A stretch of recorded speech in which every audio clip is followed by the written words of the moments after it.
जय हिंद। इस वीडियो में हम लोग देखेंगे प्रकाश का पार्ट थ्री। जैसा कि इस वीडियो में हम लोग पार्ट 2 देख लिए थे, पार्ट 1 और पार्ट 2 प्रकाश का देख लिए थे। इस वीडियो में हम लोग पार्ट 3 देखेंगे। चलिए आते हैं पार्ट 3 में क्या पढ़ना है।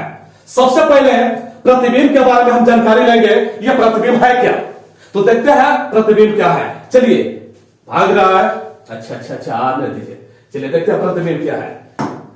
देखिए प्रतिबिंब क्या है। देखिए यह प्रतिबिंब है क्या, तो कह क्या रहा है कि किसी बिंदु स्रोत से एक बिंदु मान लेते हैं, बिंदु से आ रहा है, कौन आ रहा है? प्रकाश आ रही है कि किरण आ रही है? नहीं, प्रकाश आ रहा है, किरण नहीं आ रही है। प्रकाश की किरणें परावर्तन या अपवर्तन के बाद जिस बिंदु पर मिलता है या मिलता हुआ प्रतीत होता है उसे क्या कहते हैं? प्रतिबिंब कहते हैं। यानी कि किसी बिंदु स्रोत से आती प्रकाश की किरणें परावर्तन या अपवर्तन के बाद जिस बिंदु पर मिलता है या मिलता हुआ प्रतीत होता है उसे कहते हैं प्रतिबिंब। यहां थोड़ा मिस्टेक हो गया होगा, परावर्तन। देखिए इसमें टाइपिंग करके लिखा हुआ है, कहीं कहीं आप लोग को एरर होगा, तो जहां जहां हम लाइन देंगे वहां सुधार लीजिएगा। यह परावर्तन है और ये क्या है? अपवर्तन। देखिए परावर्तन और अपवर्तन के बारे में समझाया जाए। थोड़ा अपवर्तन का भी थोड़ा सा मिस्टेक है, देख लीजिएगा आप लोग। देखिए परावर्तन और अपवर्तन के बारे में थोड़ा समझा के पिछला वीडियो में। परावर्तन क्या है, अपवर्तन क्या है? परावर्तन समझिए, मान लेते हैं जैसे में गेंदा ली, आप लोग कभी घर में देखे होंगे, दीवार होगा, फेंकते होंगे, तो यानी कि गेंदा रिटर्न आता होगा, तो क्या है? परावर्तन है। परावर्तन का मतलब रिटर्न आ जाना। नहीं समझे? अरे टॉर्च ली है, टॉर्च बाहर है, अब दीवार है, जाके पीछे से इसे देखिएगा कि दिखत है, नहीं दिखेगा आपको। प्रकाश यानी कि रिटर्न आ जाती है, यह परावर्तन होता है। अब जैसे हमें ढेला पानी में मारते हैं, अब जाके देखते हैं जी ढेलवा कहां गया, तो ढेलवा पानी के अंदर चला गया। मतलब अपवर्तन का मतलब हेल जाना, अपरावर्तन का मतलब रिटर्न आ जाना। समझ में आ रहा है ना? चलिए ठीक है। परावर्तन का मतलब आ जाना, अपवर्तन का मतलब चला जाना। समझ में आ रहा है ना? हाँ, एगो बोला गया है, बोला नहीं, आजकल देख रहे हैं चल रहा है, क्या बुलाती है मगर जाने को नहीं, बुलाती है अब कोई नहीं, जाकर रिटर्न आ गया, वो हो गया परावर्तन, और वह होशियार है। और लेकिन एगो बुलाती है लेकिन चले जाती है, नहीं चले जाता है, तो कौन हो जाता है? अपवर्तन हो जाता है। चलिए देखिए बाबू लोग, प्रतिबिंब के बारे में समझ गए। देखिए नॉर्मल देहाती भाषा में हम समझेंगे प्रतिबिंब आखिर है क्या। हम लोग तो डेफिनेशन समझे। देखिए प्रतिबिंब जो हम लोग, जैसे आप लोग फोटो खींचते हैं, जैसे मान लेते हैं मोबाइल में देखते हैं। देखिए मोबाइल में मान लेते हैं फोटो, जैसे हम अपना फोटो खींचे, चलिए बढ़िया लग रहा है कि यार ये बोल आ रहा है, चलिए फोटो खींचिए। हाँ, अब देखिए ये जो मेरा चेहरा आ रहा है, ये चेहरा दिख रहा है ना, यही आपका प्रतिबिंब है। अरे जो आप लोग मोबाइलवा में रोज फोटोया खींच के अब पूरा एकदम ब्लर कर करके इंस्टाग्राम, फेसबुक, ट्विटर, पता ना कहां चढ़ाते हैं, वो सब क्या है? प्रतिबिंब है। समझ में आ रहा है ना? या प्रकाश समझ में आ रहा है तेरे को? चलो बैठा है, देखो, चलो इधर देखिए। अब आते हैं प्रतिबिंब, समझ गया बाबू लोग। अब देखिए आते हैं आगे प्रतिबिंब के प्रकार। प्रतिबिंब के 2 प्रकार होते हैं, पहला वास्तविक प्रतिबिंब, दूसरा काल्पनिक प्रतिबिंब। पहले हम डिफिनेशन जान लेंगे, ये वास्तविक क्या है और काल्पनिक क्या है। देखिए काल्पनिक जिसको बोलते हैं आभासी प्रतिबिंब। देखिए पहला देखेंगे वास्तविक प्रतिबिंब क्या है। पहला देखेंगे वास्तविक प्रतिबिंब क्या है। देखिए वास्तविक प्रतिबिंब क्या है? किसी बिंदु स्रोत से आती प्रकाश की किरणें परावर्तन के बाद, देखिए मिस्टेक है, परावर्तन या अपवर्तन के बाद, दोनों देखिए जगह जगह पर मिस्टेक किया है, टाइपिंग करके बड़ा दिक्कत कर दिया है बच्चों लोग को। देखिए परावर्तन या अपवर्तन के बाद जिस बिंदु पर मिलता है उसे क्या कहते हैं? वास्तविक प्रतिबिंब। पहले एक बार देख लीजिए, उसके बाद फिर आपको टनाटन समझाएंगे। देखिए अब आते हैं काल्पनिक प्रतिबिंब किसे कहते हैं। इसको आभासी प्रतिबिंब कहते हैं। अरे काल्पनिक मतलब कलुआ, what is a kalua? Kalua is जिसका रंग होता है ब्लैक। देखिए किसी बिंदु स्रोत से आती प्रकाश की किरणें परावर्तन या अपवर्तन के बाद जिस बिंदु पर मिलता हुआ प्रतीत होता है उसे क्या कहते हैं? काल्पनिक प्रतिबिंब कहते हैं। इसमें समझिएगा भी एक लाइन और थोड़ा समझाएंगे, उसके बाद देखिएगा आप लोग क्लीन कर रहे हैं। देखिए ये अंतर से आपको समझा देंगे वास्तविक और काल्पनिक क्या है। देखिए वास्तविक प्रतिबिंब, देखिएगा वास्तविक क्या है, यह किरणें के वास्तविक कटान से बनता है, जबकि यह किरणें के काल्पनिक कटान से बनता है। नहीं समझ में आया? अरे वास्तविक प्रतिबिंब के कटान से बने, वास्तविक के कटान से बने, और काल्पनिक प्रतिबिंब के कटान से बने, काल्पनिक के कटान से बने। अरे कहने का मतलब वास्तविक का मौसा से बनेगा और काल्पनिक का मौसा से बनेगा। समझ पा रहा है ना? हाँ। अब यह प्रतिबिंब उल्टा बनता है और यह प्रतिबिंब हमेशा सीधा बनता है। जैसे मान लेते हैं, आप लोग देखिएगा सीधा प्रतिबिंब घर में, जैसे में देखिएगा आप लोग जो दर्पण आता है, दर्पण मतलब पता है, दर्पण मतलब शीशा। घर में शादी ब्याह में पड़ता है, मैना का आता है, ओकरा में देखते हैं अपना चेहरा एकदम पूरा। जैसे देखिए नॉर्मल देखिए, ये छोटका ऐनक है, छोटकी देखिए छोटकी। पिछला वीडियो में एक दिखाए थे, देखिए इसमें चेहरा, आप लोग खुद से चेहरा देखिए तो दिखाई दे रहा है? चलिए नहीं दिखाई दे रहा है, मेरा दिखाई देगा। देखिए मेरा दिखाई तो दे रहा है, हाँ सही बात है, दिखाई दे रहा है, मेरा चेहरा दिखाई दे रहा है। ये क्या है? जब हम देखते हैं, नाक देखते हैं, आंख देखते हैं, दांत देखते हैं, समझ पा रहा है ना? सीधा ही दिखाई दे रहा है, उल्टा दिखाई दे रहा है। बाल हमारे ऊपर है तो ऊपर ही दिखाई दे रहा है, नीचे ही नहीं दिखाई दे रहा है। तो ये हो गया वास्तविक नहीं, काल्पनिक प्रतिबिंब। काल्पनिक प्रतिबिंब में बाबू लोग हमेशा सीधा दिखाई देता है। जो हम लोग घरों में ऐनकों पर अपना चेहरा देखते हैं, वो कौन सा प्रतिबिंब बनता है? काल्पनिक प्रतिबिंब। और वास्तविक प्रतिबिंब क्या होता है बाबू लोग? उल्टा दिखाई देता है। जैसे उल्टा ये अवतल दर्पण में बनता है। अभी दर्पण के बारे में समझाएंगे, इतना समझिए बाबू लोग कि वास्तविक प्रतिबिंब में कैसा प्रतिबिंब बनता है? उल्टा बनता है। और काल्पनिक प्रतिबिंब में क्या बनता है? कलुआ हमेशा सीधा रहता है, ये जान लो। ये कलुआ हमेशा कैसा रहता है? सीधा। और कलुआ में सीधा प्रतिबिंब बनेगा, और वास्तविक में कैसा प्रतिबिंब बनेगा? उल्टा। और जब उल्टा प्रतिबिंब बने, वो पर्दे पर प्राप्त किया जा सकता है। कलुआ देखो देखने में सीधा है, लेकिन ये पर्दे पर प्राप्त नहीं होता है। समझ पा रहा है? खाली देखने में सीधा है। जो देखने में सीधा वो पर्दे पर प्राप्त ना होई, और जो देखने में उल्टा वो पर्दे में प्राप्त होई। देखो यहां पर भी मिस्टेक है, देखो ये एस पूरा मिस्टेक। देखो ये प्राप्त भी ढंग से नहीं लिखा हुआ है, देखो उसमें प्राप्त सही है आप लोग का। समझ पा रहा है ना? देखिए यह प्रतिबिंब दर्पण के सामने बनता है। देखिए ये देखने में उल्टा है, पर्दे पर प्राप्त कर सकते हैं। अभी सामने रहेगा, सामने रहने का मतलब देखो भाई हम सामने है कि नहीं? सामने यानी कि सामने बनेगा, और इसमें देखने में सीधा है लेकिन पर्दे पर प्राप्त नहीं होगा। अभी जानते हैं हमेशा पीछे रहता है।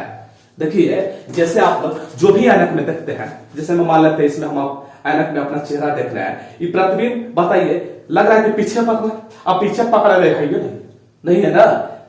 दर्पण के अंदर ही बनता है। समझ पा रहा है ना? हाँ, यानी कि दर्पण के कहां बनता है? पीछे बनता है। समझ पा रहा? चलिए वास्तविक और काल्पनिक समझ गया बाबू लोग। अब आगे देखते हैं। चलिए देखिए जिसको थोड़ा बहुत अगर जो समझ में नहीं आता होगा, दोबारा आप लोग वीडियो देख लीजिएगा, और उम्मीद है कि समझ में आ जाएगा। ज्यादा आप लोग का प्रकाश जो लाइट चैप्टर है भारी नहीं है बाबू लोग, थोड़ा बहुत मेहनत कीजिएगा तो आप लोग का अवश्य ही मिल जाएगा। क्या मिल जाएगा? याद हो जाएगा। याद होगा तो नंबर मिले ना। चलिए देखिए अब आते हैं, देखिए दर्पण क्या है? व्हाट इज अ दर्पण? दर्पण इज ऐनकवा। दर्पण का मतलब शीशा होता है, शीशा।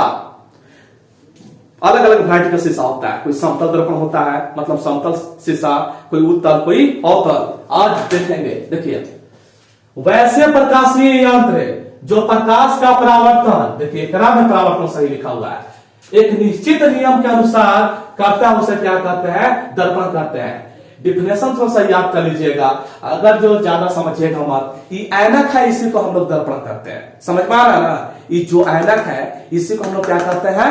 देखिए बढ़िया से दिखाई दे रहा होगा, इसी को क्या कहते हैं हम लोग? दर्पण कहते हैं। देखिए समतल का है दर्पण दो प्रकार के होते हैं बाबू लोग। पहला है समतल दर्पण, दूसरा है गोलीय दर्पण। देखिए समतल दर्पण किसे कहते हैं? वैसे दर्पण देखिए इसमें मिस्टेक हुआ है बाबू लोग, बहुत मिस्टेक हुआ है। वैसे दर्पण जिसका परावर्तन सतह समतल यानी बराबर हो उसे समतल का दर्पण कहते हैं। परावर्तन सतह बराबर हो, यहां पर देख सकते हैं ऐसे, इस तरह का मतलब सीधा या ऐसे, यह हो गया कौन सा दर्पण? समतल दर्पण। जैसे हम ऐनक है, ऐनक कौन है? समतल दर्पण। घर में जिसके घर में ऐनक है वो कौन सा दर्पण है? समतल दर्पण। शादी ब्याह में बड़का ऐनक आता है, वो कौन सा दर्पण है? समतल दर्पण। हीरोइन लोग अपना बाल सजाती है, कौन है? समतल दर्पण। अब आते हैं, देखिए समतल दर्पण के बारे में हम समझ गए, अब समतल दर्पण के बारे में अच्छा से पढ़े। समतल दर्पण है क्या? समतल दर्पण है क्या? देखिए इसमें तो कुछ अलग दिया है। देखिए समतल दर्पण के बारे में हम आप लोगों को समझाते हैं, ठीक ना। देखिए समतल दर्पण के बारे में समझाते हैं, समतल दर्पण के बारे में समझाते हैं। देखिए समझ लीजिएगा, जैसे में हम समतल दर्पण के चित्र बना लिए, चित्र बना लेते हैं। समतल दर्पण के बारे में चित्र बना लेते हैं। देखिए देख लो, ज्यादा हो जा रहा है, देखिए छोड़िए। समतल दर्पण के चित्र बना लिए। हमेशा याद रखिएगा, ये समतल दर्पण हो गया, ये बिंदु हो गया, दिखाई दे रहा है ना सबको? समतल दर्पण में हमेशा मान लेते हैं यही है छटकी। देखिए एक छटकी, चल इधर देख, छटकी का बाल बना दे। चलो चुड़ैल बना देते हैं, नहीं चुड़ैल गुस्से आने लगेगी। ये कौन है बाबू लोग? समतल दर्पण। तो समतल दर्पण में जब भी वस्तु को रखेंगे, इधर कलई किया हुआ होता है। कलई क्या होता है? देखिए बता रहे, कलई क्या होता है? कलई क्या होता है?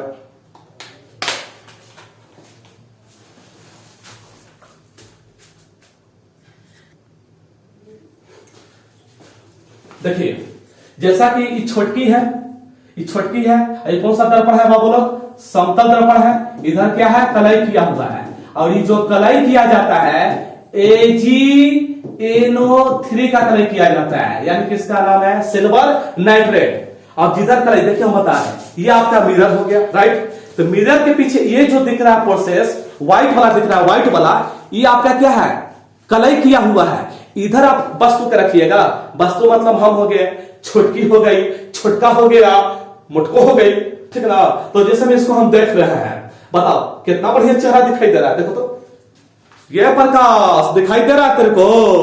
नहीं, प्रकाश को दिखाई नहीं दे रहा है बाबू। इधर कलाई किया है, इधर चेहरा नहीं देख सकते हैं। तो कलाई हमेशा याद रखिएगा, हमेशा दाएं तरफ कलाई किया जाता है, हमेशा कलाई इधर ही किया जाता है। हमेशा जो कलाई किया जाता है, हमेशा कलाई किया जाता है दाएं तरफ किया जाता है। किधर किया जाता है? दाएं तरफ किया जाता है। तो जब दाएं तरफ कलाई कीजिएगा तब वस्तु कहां रखबा? बाएं तरफ रखबा ना।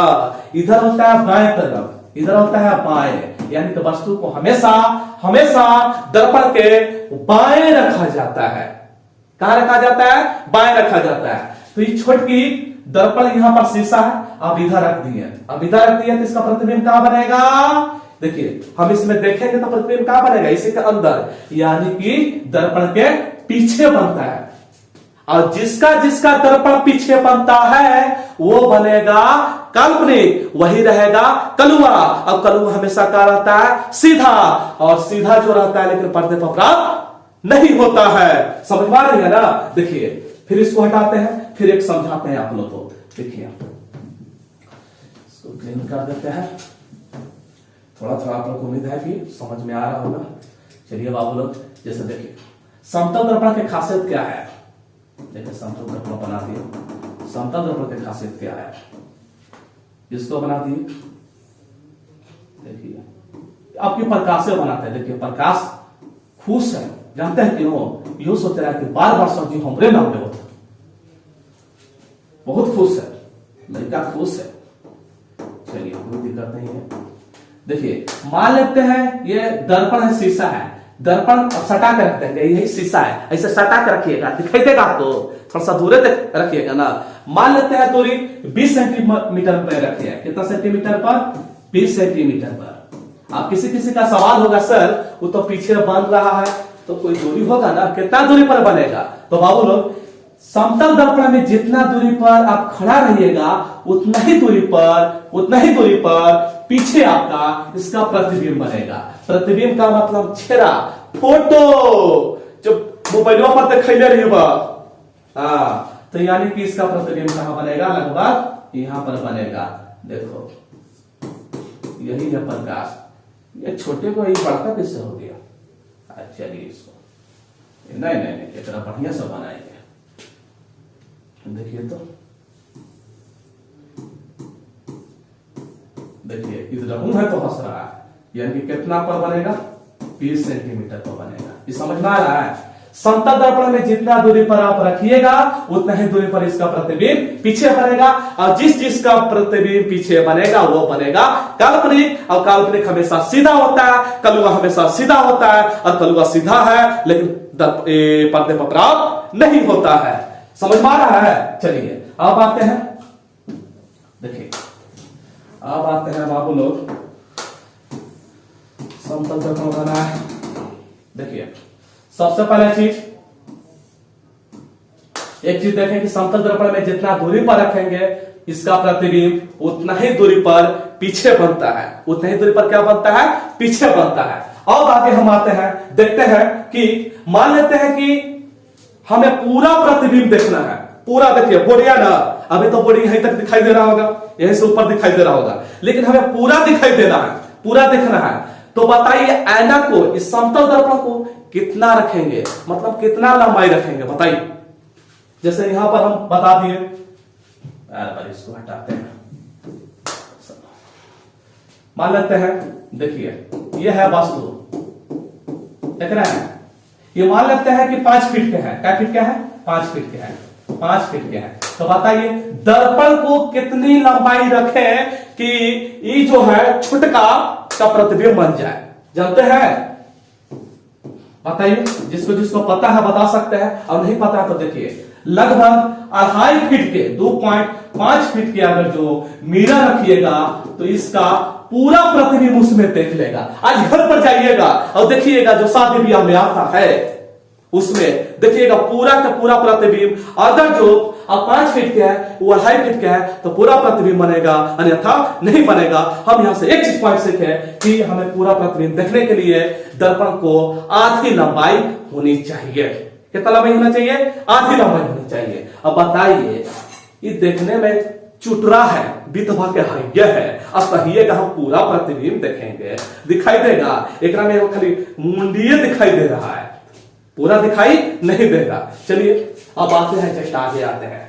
चलिए इसको क्लीन करते हैं।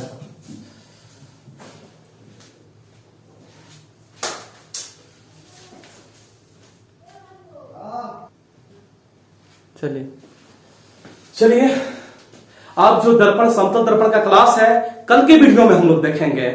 और अंत होत में एक आपके बीच शायरी लाए हैं जो लिखा हुआ है, देखिए, जिंदगी में कुछ भी आसान नहीं होता है मेरे दोस्त, जिंदगी में कुछ भी आसान नहीं होता है मेरे दोस्त, ना मेरा काम ना आपका काम, लेकिन विजेता वही होता है जो मुश्किलों को तोड़कर आगे निकल जाता है। इसलिए आप लोग से एक निवेदन है, आप लोग मेहनत करते रहिए। एक दिन आप लोग के पास हमेशा एक रास्ता आएगा जो कि आप लोग एक सक्सेस की ओर चलेंगे।